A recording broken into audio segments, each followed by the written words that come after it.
Where you see the passing of time. The crowds in St. Peter's Square are praying like mad for the Pope's light. Where moments refuse to die. This is a momentous hour in world history. This is the invasion of Hitler's Europe. And where victory lives on. Plenty of girls are being kissed by plenty of boys they don't know, and they do not care. You can love it, hate it, embrace it, or turn away.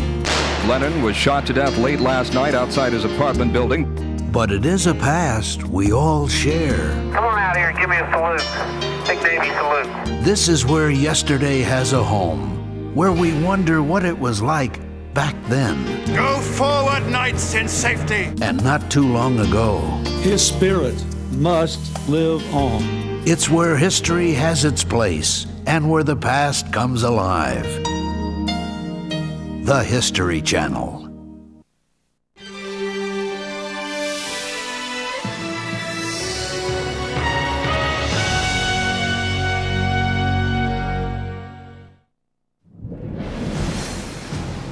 January 1942. The Nazis launch Operation Drumbeat, a murderous assault on Allied shipping. U-boats prowl the east coast of the United States, slaughtering helpless merchant vessels.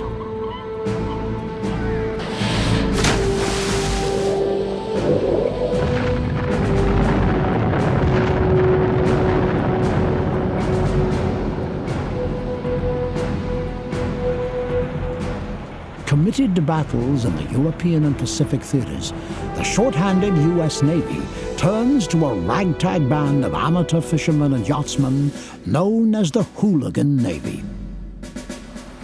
Manning wooden sailboats and armed only with antiquated machine guns, these youthful volunteers become America's front line of defense against the deadliest predators in the world, Hitler's Nazi U-boats.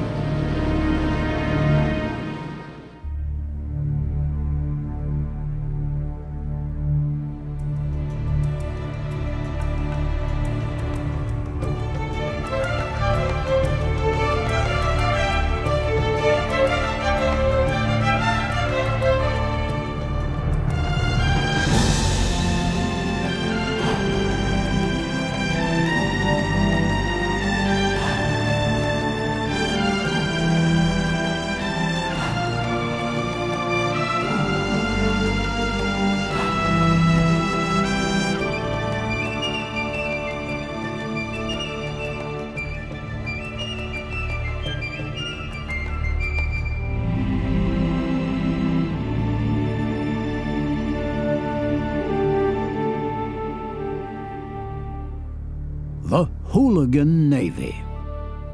For over 400 years, the rolling grey waters of the North Atlantic bore hopeful immigrants, old world traditions, and prosperous trade upon her waves, depositing them on the shores of America. In 1942, she delivered a very different cargo, a deadly fleet of German U-boats. The Nazi menace inspired a call to arms and created a most unlikely set of heroes. December 7th, 1941. The Japanese staged a surprise attack on the naval base at Pearl Harbor, sinking or badly damaging 18 ships and killing 2,300 servicemen. The unthinkable had happened as World War II reached the shores of America, destroying the mistaken belief that battles were only fought on foreign soil. Isolationism that had existed since the end of World War I quickly gave way to a flurry of patriotism and outrage. Millions of fighting men are counting on you to buy that extra war bond. Do it now. Following the Japanese bombing of Pearl Harbor, German Führer Adolf Hitler realized all-out war with the United States was inevitable. On December 9th, 1941, he released Admiral Karl Dönitz from all restrictions on naval warfare against the United States. Dönitz could scarcely contain his glee. The whole area of the American coast will become open for operations by U-boats. Attempts must be made to utilize as quickly as possible these advantages to achieve a spectacular success on the American coast. Upon America's entry into the war, U.S. naval forces were concentrated in European and South Pacific waters. The stage was set for Admiral Dönitz' deadly plan, Gruppe Paukenschlag, or Operation Drumbeat. Within weeks of Pearl Harbor, the German High Command sent 6 U-boats initially, which was the beginning of Operation Drumbeat, to North American shores. And although our Navy had been helping the British fighting submarines, we were totally unprepared for warfare on our own, outdoor. The silent killers of the deep glided stealthily across the Atlantic, covering nearly 3,000 miles.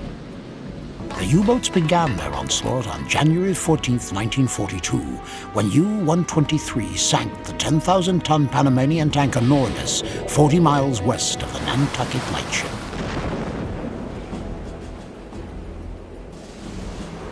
Merchant sailors jumped from the blazing decks into the cold, inky waters of the Atlantic.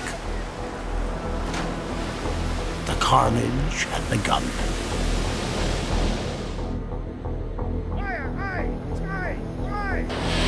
Within the first 6 weeks of Operation Drumbeat, Nazi subs sank 28 ships. Many within sight of American boardwalks and beaches. The citizenry watched with horror as mangled bodies of merchant sailors washed ashore on a daily basis. Dönitz's plan was working to perfection. Our U-boats are operating close inshore along the coast of the United States of America, so that bathers and sometimes entire coastal cities are witnesses to the drama of the war, whose visual climaxes are constituted by the red glorioles of blazing tankers. The unprepared U.S. Navy appeared defenseless against the wrath of the U-boats. Ironically, both the British and the United States had a rehearsal for this during the First World War. The Germans had successfully sent U-boats to our coast then. We learned the hard lessons that convoys were necessary, that battleships and cruisers could not fight submarines. You needed patrol craft and anti-submarine vessels. The red glow from the fires of torpedoed merchant ships became an all-too-common sight on the East Coast, ranging from Halifax, Nova Scotia to the Gulf of Mexico. As America started to suffer losses on its own coast from the onslaught of the German U-boats, the British obviously were growing very concerned because their very survival depended on this Atlantic lifeline of American supplies to Great Britain. And they began to ask why America couldn't employ the same tactics that were used at Dunkirk, where civilians were called upon to offer their vessels and their services to bring the British Expeditionary Force off the beaches. America certainly had a great number of recreational boaters and very experienced seamen, both in sailboats and motorcraft. The British weren't the first to conceive of the idea of a civilian picket patrol. Alfred Stanford, a U.S. naval officer and Commodore of the Cruising Club of America, the largest organization of offshore sailing vessels on the East Coast, suggested the idea to the Navy in late 1941. A vessel under sail gives no warning of her presence or approach to a submarine. This advantage is shared by no other type of craft, either water or air. Such vessels as are being proposed could keep to sea for a 2-week tour of duty easily, 30 days in emergencies. Admiral Ernest King, commander of the U.S. Navy, was a stubborn traditionalist and scoffed at the idea of wooden sailboats and amateur yachtsmen chasing German subs. Though he lacked other options, King arrogantly dismissed Commodore Stanford and his proposal to use civilian yachts as offshore patrols. Yet out at sea, U-boat captains and their crews grew more brazen by the minute, oftentimes attacking on the surface using only their deck guns. Without destroyer escorts and patrol craft, merchant vessels were literally sitting ducks for the wolves of the deep. By the summer of 1942, German U-boats had sunk more ships and taken more lives than the Japanese attack on Pearl Harbor. The flames of American outrage were fanned by newspaper editorials throughout the East Coast. The public demanded an end to the bloodletting. Finally, in June of 1942, an act of Congress created the Coastal Picket Patrol.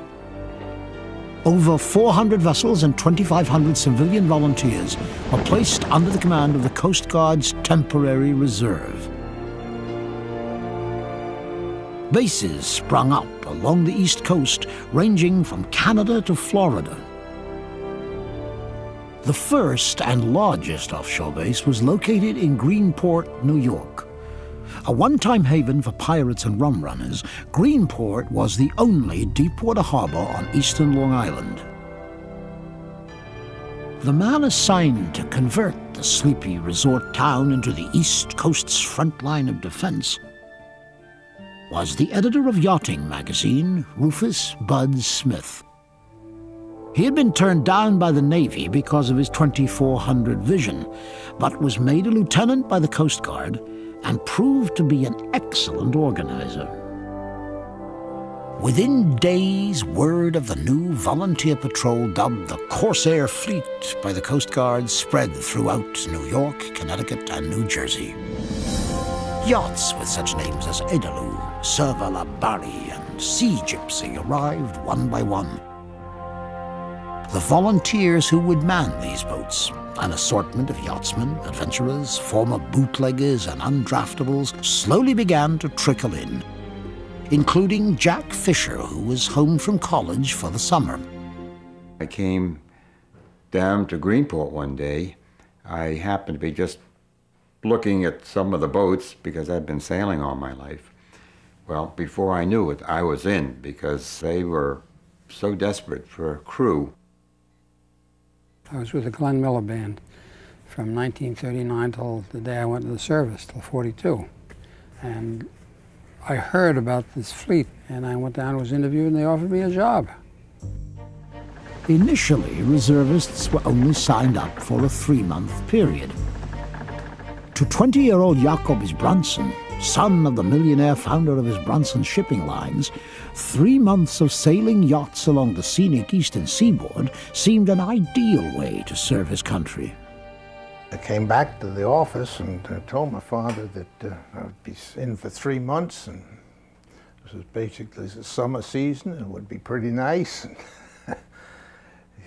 He looked at me, and I can't really repeat the words, but I was the biggest ass that he thought was around. And he said, this war is going to continue a long time, and don't you forget it.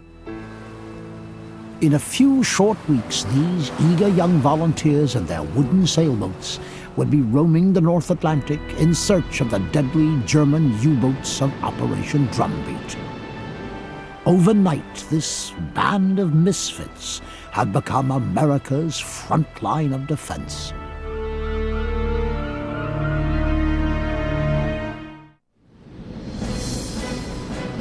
Summer 1942. The German U-boats of Operation Drumbeat continued their assault on Allied convoys.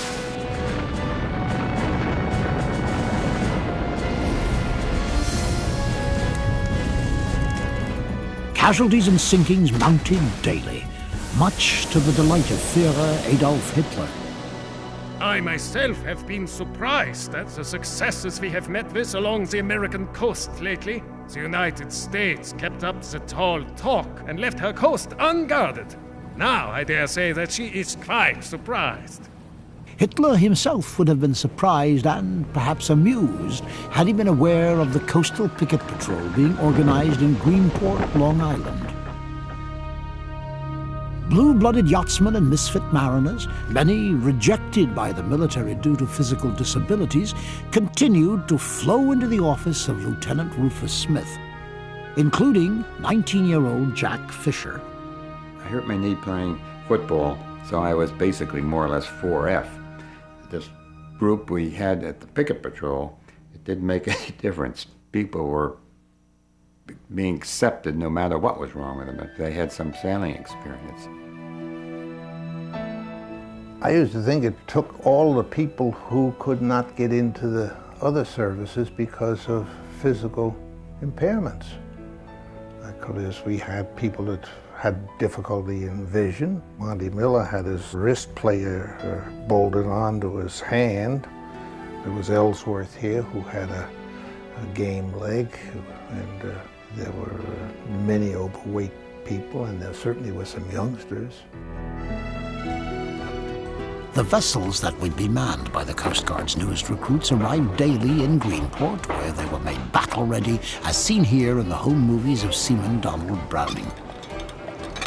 The gleaming hulls of New England's finest racing yachts and fishing schooners were unceremoniously covered with a coat of dull grey paint. Lyrical names like Servalabari and Actea were replaced by official Coast Guard numbers. Lieutenant Rufus Smith oversaw the operation as ships were armed with radios, listening devices, machine guns, and depth charges. This was a real stampede to get ships out at sea as quickly as possible. And actually the first ships did get out to sea within a week of Smith arriving here. Some of them so quickly that the paint was still wet as the men were heading out to the breakwater. Navy officials traveled to Greenport to inspect the new base. Upon seeing wooden sailboats armed with World War I machine guns and manned by a ragtag group of yachtsmen and adventurers, they mockingly dubbed the fleet the Hooligan Navy, a nickname that didn't sit well with young seaman Norv Reeser. Well, in the beginning, I guess the Navy kind of thought that we were hooligans, that we didn't know what we were doing, and that there weren't good seamen in the Coast Guard Reserve. Hooligan was discouraging, and it was meant that we weren't as good as they were. The strict set of rules and regulations instituted by the Navy clashed with the unregimented attitudes of the naive young mariners. The Navy personnel had been trained in dealing with people a certain way, and these fellows were not trained in dealing with anyone who was going to issue them orders or tell them how to do things. There was a real attempt here to militarize the unit. So they did bring down Lieutenant Michaels, and he tried here to get us to muster our crews every day on the docks here at 8 o'clock or some ungodly hour, and nobody was interested in getting up and counting on how many people were in this crew of 8 and seeing whether we were all present or in what condition we were in. So that went on for a couple days, but not much longer than that. Because of the race to get patrol craft onto the high seas, Navy protocol was thrown aside in favor of expediency. The crew's instructions were brief and to the point. It is the mission of the coastal pickets to discover and report any evidence of enemy activity, to attack enemy forces when armament permits. The most chilling directive was the last. Contact with the enemy having been established will not be broken off as long as it is possible to maintain it. This may mean the certain destruction of the picket boat, but may save a convoy. This was war at sea, right off of the coast of the United States. Certainly a U-boat was never going to waste a torpedo on a sailboat, because they didn't carry that many torpedoes with them, but they had powerful deck guns, machine guns, and actual shells. One of these shells, of course, one single shell could blow a picket boat out of the water. Uncertain of the fate that awaited them, the 33 sailboats at Greenport put to sea and headed for the 50-fathom curve, a staging area for convoys 100 miles offshore where the fearsome U-boats prowled for their victims. Upon arrival on the patrol grid, the boats set up a coastal picket fence, with each vessel patrolling a 15-mile by 15-mile area. Most members of the Hooligan Navy were accustomed to pleasant summertime sailing just offshore. They were thoroughly unprepared for the rough waters of the North Atlantic that lie beyond the 50-fathom curve. I got sick. I got so sick on the Clemencia, and we were sitting out in the Atlantic, rough, blowing, open cockpit, and I must have seen 100 submarines that night. They were just all over the place. We had a pair here on board that were on the same watch. The two of them would bet one another here who could get dressed or get on deck first before Yorking. That's seasickness. Sometimes here you're afraid you're going to die, and then the next time you're afraid you're not going to die. Once the crews of the Hooligan Navy got their sea legs, however, they tested their anti-submarine weapons. They fitted the ship out with two 50 caliber machine guns. I think they came from the Spanish-American War. They were very old. The target was a contraceptive, blown up, sealed, and thrown in the water. So we're chasing these rubbers around in the Atlantic Ocean, trying to shoot at them. And I don't know if we ever hit one. In the early days of the Hooligan Navy, many vessels were armed with depth charges in the hopes that they could damage or even sink a U-boat. The results were less than spectacular. It looked to me at the time to be just a 1-gallon paint can with a detonator in it, and you were supposed to heave this.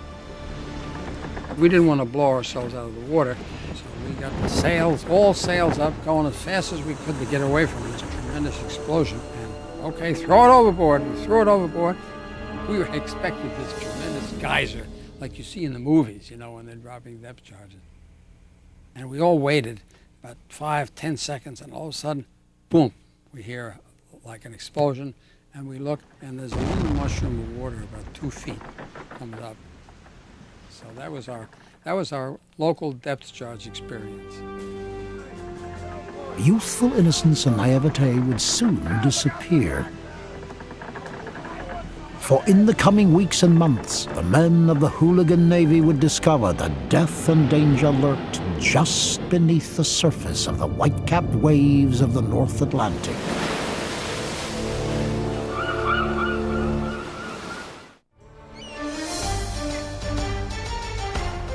Summer months on the North Atlantic were idyllic for the Hooligan Navy. Calm seas and light winds provided excellent visibility for spotting German U-boats. Most submarines, however, stayed submerged during daylight hours. Submarines were operating offshore, and there were quite a few ships close to shore. And the idea of the fleet was to keep them out as far as possible off the shipping lanes and to be a nuisance value. Because they had to come up every night in those days and charge their batteries. And we were out there to listen for them and report them. Even the most experienced lookouts were hard-pressed to spot U-boats. The dorsal fin of a shark or porpoise was easily mistaken for a periscope. The task of locating the steel monsters fell to the sound men aboard each patrol vessel. Charlie Grian, a former member of Glenn Miller's band, was responsible for listening duties on the 112-foot schooner Valor. Being a musician, I was able to listen and focus my ears so I could hear through sounds. And I found that the 2 or 3 of the fellows on the ship that had some musical training were better than the average. Some of the fellows would listen to sound going, "What are you listening for?" And I said, "Don't you hear the propeller going choo, choo, choo?" No, they wouldn't hear it.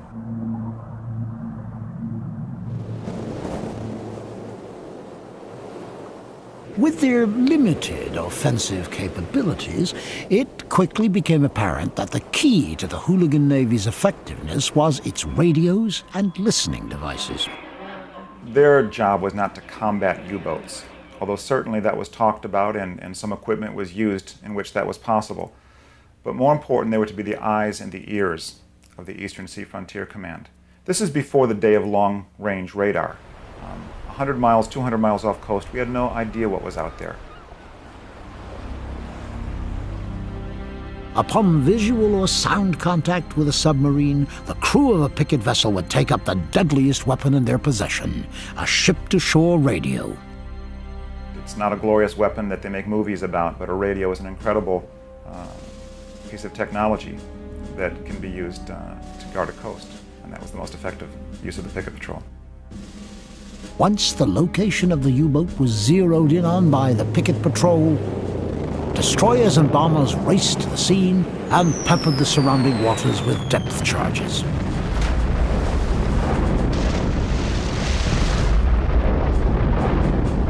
In the meantime, convoys carrying much-needed supplies to Europe were diverted to a safer route.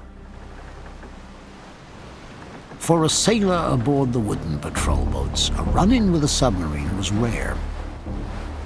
The most dreaded time to encounter a U-boat was at night, when the calming sound of ocean waves was interrupted by the rumble of a U-boat's diesel engine and its unmistakable stench. Many a night, you would be on deck, and all of a sudden you'd smell something. What is that? And it was the diesel fuel burning from a U-boat on the surface recharging its batteries. And boy, that was the most sickening feeling in the world to smell this, because it was just out there someplace. I can still remember just everybody tiptoeing around. It was very, very, very nerve-wracking. John Kimball, a carpenter on Actea, had a rare daylight encounter with a Nazi sub. Just as the dawn broke, we smelled the diesel oil. We found a submarine finally. That's why we came here. But now we've got to break the radio silence, and they're going to know we're here for the first time. Now, are they going to put their 6-pounder on us and take us out of the water? Or what's going to happen? But we have to do it, so we get on the radio and give our location. And I'm telling you, the whole crew was around that radio. No one was on deck at all because we didn't know what was going to happen. And it worked out all right. They dove immediately. They could no longer, just prey on the ships because they were being watched for the first time, actually. And that was the purpose of it, and it seemed to work. The picket fence strategy, instituted by the Coast Guard, was indeed beginning to work, since U-boats could no longer recharge their batteries on the surface unmolested.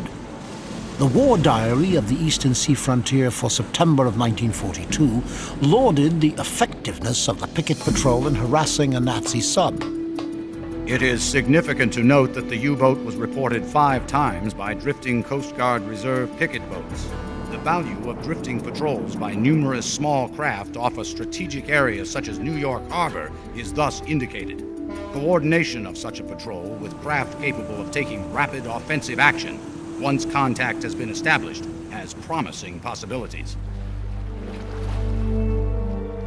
One dark night off the coast of New York, the crew of the schooner Valor picked up suspicious sounds with their underwater listening gear.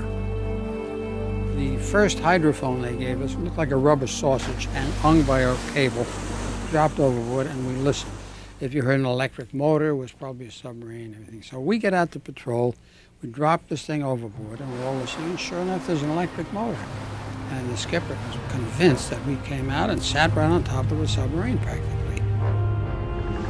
Valor continued tracking the ominous sound, certain that one of Hitler's deadly U-boats lurked just beneath them.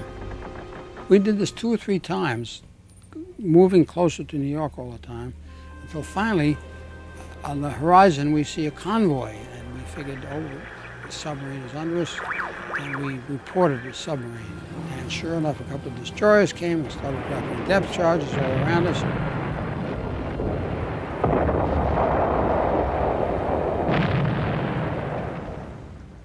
And we went back out.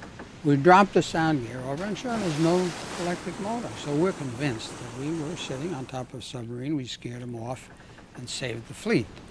And we were writing a report, and the chief motor machinist comes up, knocks on the cabin door, and he says, "We have to go in. Our refrigerator has broken down." And we had been listening to our own refrigerator motor. While encounters with U-boats and refrigerators were dramatic, they were rare. A normal day at sea held the promise of sunny skies and perhaps some recreation.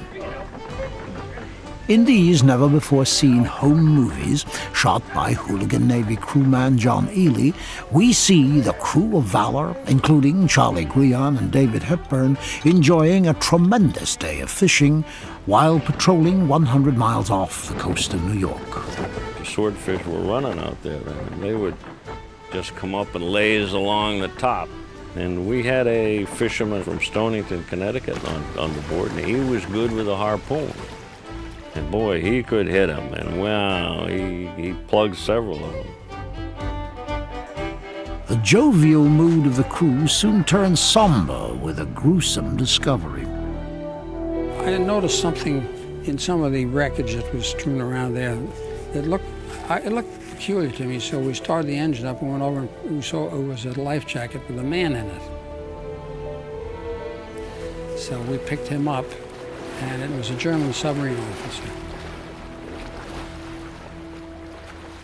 He was somebody who was killed in the war, and we got him, and you know, it could happen to anybody. Valor radioed the discovery of the dead body to the Eastern Sea Frontier Command. His name was Edwin Mash, M-A-S-C-H-E, and I notified the Red Cross when we got in that we had picked him up and buried him at sea. I just felt kind of badly about his family. On an anti-sub mission along the 50-fathom curve, the crew of Sèvres la Barre, a 68-foot yawl, found another dead U-boat sailor floating in some flotsam. It's easy to picture the Germans as a dark, evil enemy when they're in a great big steel submarine. But when you find the body of a German sailor adrift off of a submarine that went down, and you pull him out on deck and find pictures of his family in his wallet, you realize that this is just a man, and this is a sailor just like you are. And it really brings home the fact that even in the middle of a war, that on an individual basis, these fellows, their tightest bond is that they were all sailors. The American war machine was now in high gear as the winter of 1942 approached. U-boats were being sunk with greater regularity as a result of picket patrols combined with anti-submarine vessels. The young men based out of Greenport would soon encounter a foe much more deadly and unpredictable: the wrath of winter on the North Atlantic.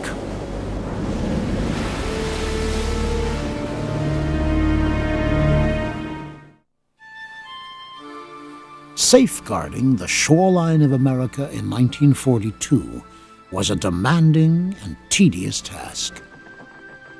Crewmen aboard the Coast Guard Reserve Picket Patrol vessels often remained at sea from 2 weeks to as long as a month. The return to their home base of Greenport was a happy one. No sailor loved those homecomings better than Charlie Greon, Executive Officer of Valor. As soon as we hit port, half the crew would make a beeline for Claudio's bar, and the rest of us, including we, would go around the corner for a milkshake. Oh, I used to wait for that milkshake. That was my exciting time at port. The few frivolities enjoyed by the men of the Hooligan Navy soon disappeared as the mild autumn weather turned cold. Cruel nor'easters blew in off the Atlantic, announcing the arrival of winter. But the brave crews and sturdy sailboats of the Hooligan Navy continued their anti-submarine patrols. 20-year-old Jacob Isbrandsen was the skipper of Edelu. The weather was more of a concern to us than the presence of a submarine. In the wintertime, there was no time here to have you sacked in, and you tried to keep warm. We just didn't have it here in the way of equipment for keeping warm. It was not good. Pot-bellied stoves that every time you took a wave over, where you snuffed out the fire and you had to start all over again. It's whatever the Atlantic offered. And the Atlantic offers some messy times. Bitter cold, bitter cold. When the spray came aboard, it froze. All your lines froze, sails froze, you froze. The North Atlantic in the wintertime is not a place to be. We iced up a couple of times. I mean, where ice forms on the bowsprit, and if that becomes too heavy, that can really take care of your ship. And we were out there we had cherrywood mallets. We were beating the ice off with the saltwater ice, and a lot of tough experiences against the sea. But that was our job, we did it. Even more dangerous than ice on a ship's rigging were the perilous storms that raced across the Atlantic. You would get weather reports from the base indicating we'd have 25 or 30 knot winds, and then an hour later, 45 and 50, and it was just a horrible situation. And then you'd get a report, well, seek shelter at your own discretion. Well, when you're out that far, there's not much shelter around. We had a couple of winter gales that were blowing 60, 70 miles an hour, and seas, tremendous seas. I don't know how big they were, but I can remember looking up and seeing the top of the sea, and then the ship would just sit up there and ride over it, and you'd look down, and the spray would come across and slam against the hull like a machine gun, and you kept wondering, are we going to make this or not? And we made it. I mean, the ship held together. In late November of 1942, many members of the Hooligan Navy were at home celebrating Thanksgiving with their families when they received an emergency call from headquarters in Greenport that German submarines had been spotted near Block Island. While picket patrol crews raced to their vessels in Greenport, several boats were already out on patrol, including the 58-foot Alden yawl Zeta. They were out for a 5-day trip to their grid and back. On the 4th day, the day before they were supposed to return, they were eager to come back. The seas were growing. Instead, they got a call from the shore command to go further east, in other words, further out to sea, to investigate a possible submarine sighting. So reluctantly, of course, they changed their course further out to sea, found nothing, but what they did find was some bad weather. Unfortunately, bad weather found Zeta and her crew near the treacherous Nantucket Shoals. Winds in excess of 40 knots lashed against her sails as 40-foot waves pounded the hull of the small boat. Zeta's crew fought to keep her position overnight as they anxiously awaited the arrival of their relief boat. The next day, that boat never showed, as the seas grew rougher and the howling winds picked up. There was some heated debate on board the ship between the skipper and his crew as to where they really were.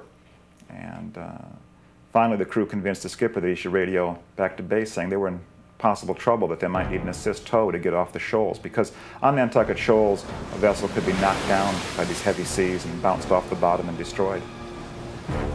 As the captain and crew debated the best course of action, a monstrous green wave smashed into Zeta, destroying her mizzenmast and sails. Several members of her crew were badly injured, and she lost all radio contact. The small boat and her 9-man crew were now at the mercy of the Atlantic.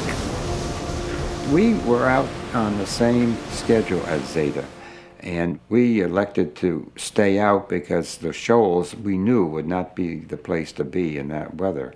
So consequently, we took an awful beating. We hadn't really thought about Zeta or anything else, and then we did get a message, had we seen Zeta or what had happened to her. Practically every 3 or 4 hours we'd be requested to send any information at all if we'd seen or heard anything from Zeta.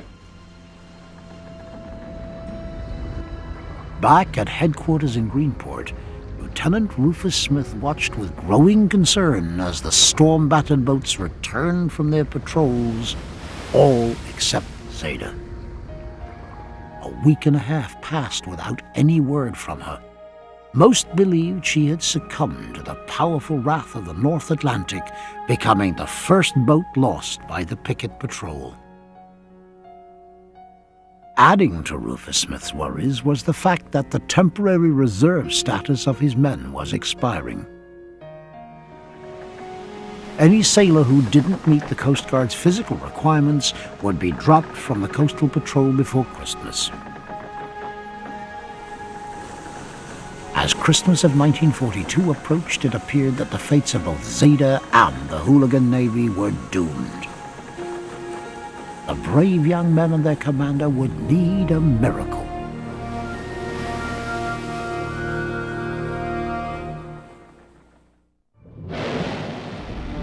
By December of 1942, the U-boat threat was greatly diminished due to beefed-up patrols by aircraft and destroyers.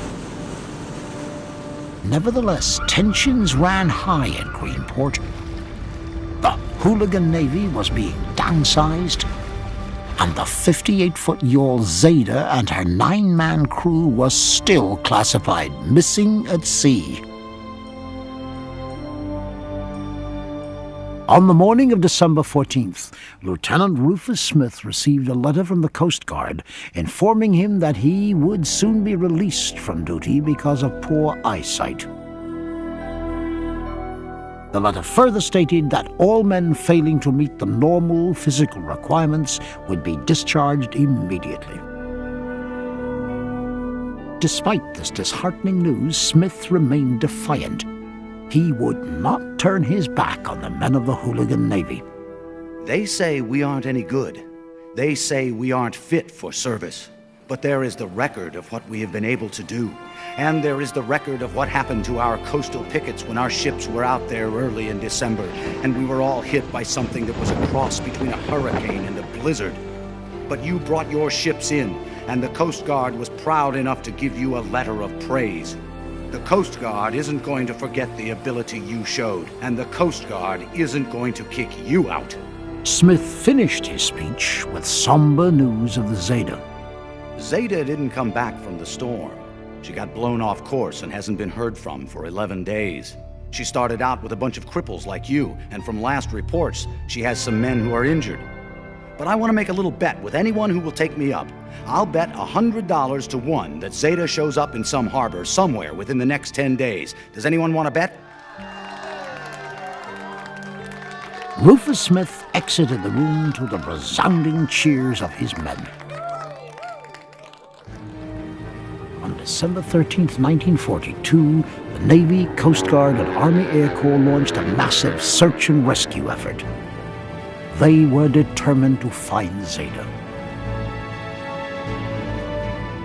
Dozens of aircraft fanned out along the eastern seaboard, hoping to locate the battered sailboat. British and Canadian naval forces joined the search. At last, on December 17th, a bomber spotted Zeta bobbing in the waters off the coast of North Carolina. Amazingly, her crew had managed to jury-rig her damaged sails and bring her within a few miles of shore. Winter storms hampered rescue efforts for several days, but Zeta, along with her bruised and battered crew, were rescued on December 23, 1942, some 3,000 miles from Greenport, New York. Rufus Smith's prediction had come true. Lieutenant Smith also made good on his other prediction. He convinced the Coast Guard to keep the Hooligan Navy intact. Within 2 weeks of being rescued, Zeta and her crew returned to sea and joined the fleet in their anti-sub patrols. The Hooligan Navy continued to protect the eastern seaboard until October of 1943, when Admiral Ernest King disbanded most of the coastal picket patrols. Wooden sailboats were being replaced by deadly warships. By 1943, the tides of war were beginning to change. Gradually, we were able to employ effective convoy patrols.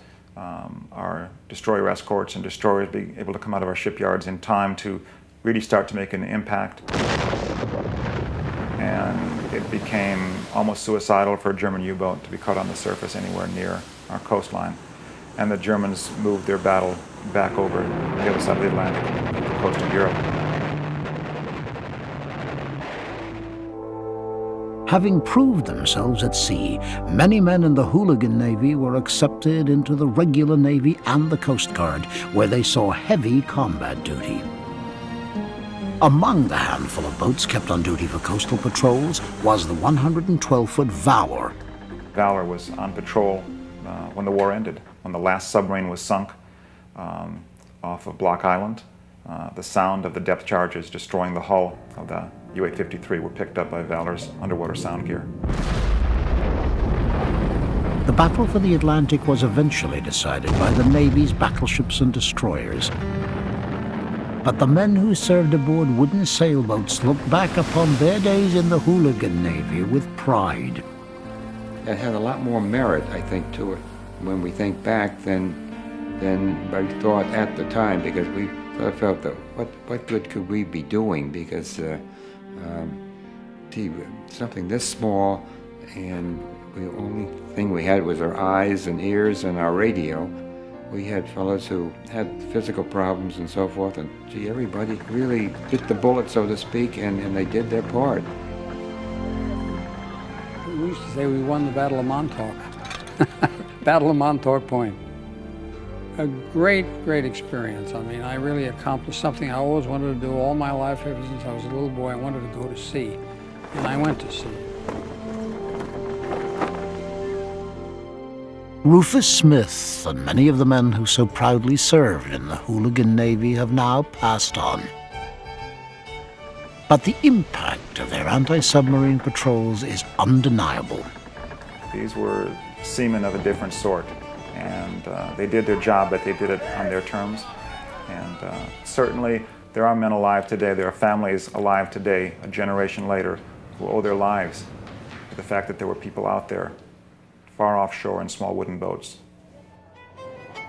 Occasionally the men of the Hooligan Navy still gather in Greenport. He would get seasick, and he came up and laid on the deck.